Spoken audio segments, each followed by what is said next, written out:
In the year 2025, soldiers will be able to fly, you will star in every advertisement, and heroes will be able to hack into the system with a few quick keystrokes.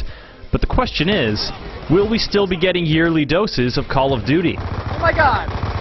We're all on the fucking Activision's super popular shooter franchise keeps the streak alive for another year with Black Ops II, a game that feels more forward-looking than last year's Modern Warfare 3. The injection of new mission types into the campaign and the addition of ranked leagues to the competitive multiplayer are both positive innovations that keep those modes feeling lively.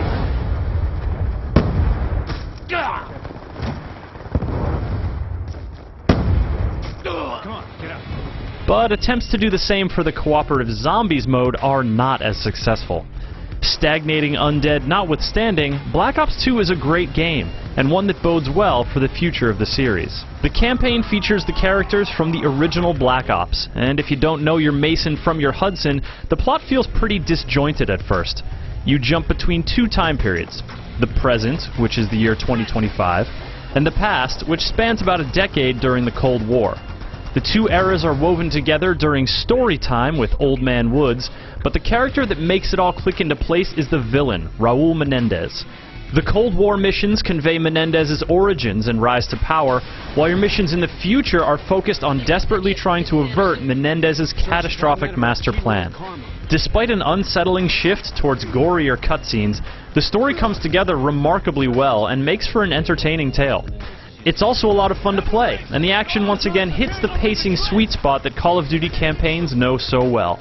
Moving through the varied environments, taking out foes with both new and familiar weaponry, riding in the odd vehicle, using the occasional turret, it's an oft-imitated formula, and Black Ops II executes it well, though sometimes the feeling that you've done it all before creeps in and takes some of the wind out of your sails.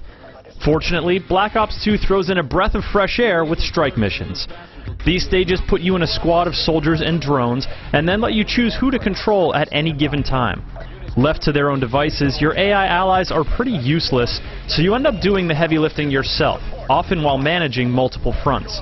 Having to track the bigger picture is a nice change of pace for a series that is mostly involved just shooting what's in front of you, and these missions are a welcome shot in the arm. Firing on enemy ASDs! Claws are armed and en route to your location. Engaging enemy infantry. Show confirmed! Got him. Hacking module being compromised. Get those guys on their heels! Second laser sight is ours. Black Ops II also makes two solid bids to encourage campaign replay. Each mission has a list of challenges for you to fulfill that then unlock items for use in your customizable campaign loadout.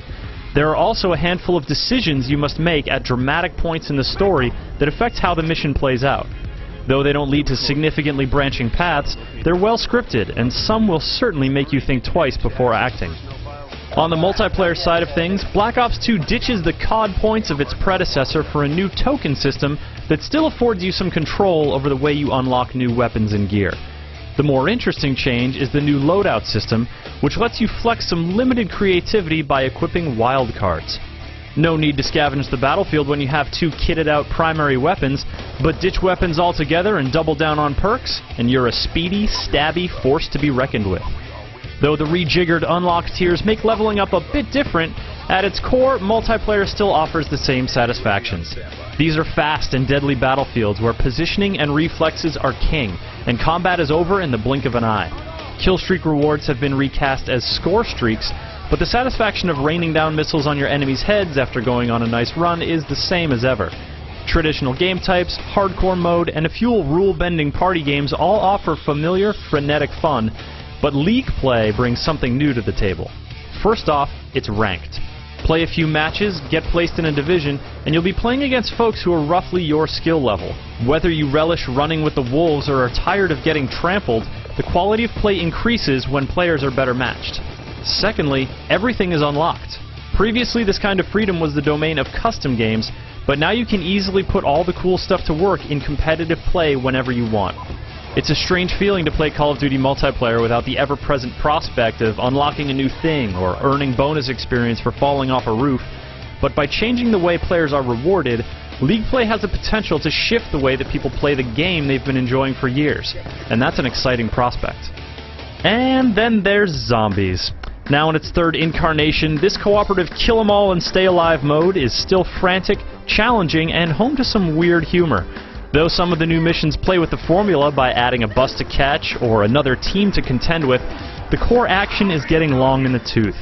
The bullet sponge zombies lurch and run single-mindedly through murky, bland environments that are now crisscrossed with veins of fire.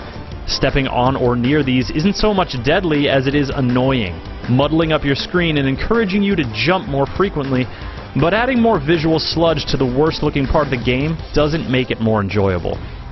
Though Zombies mode is still waiting for positive change, the rest of Black Ops 2 has gotten some, and it's great to see some shifting in the familiar structure. The campaign is engaging, and competitive play is a blast, making it clear once again that though there are many who ape the formula, no one builds a frantic roller coaster of a shooter better than Call of Duty.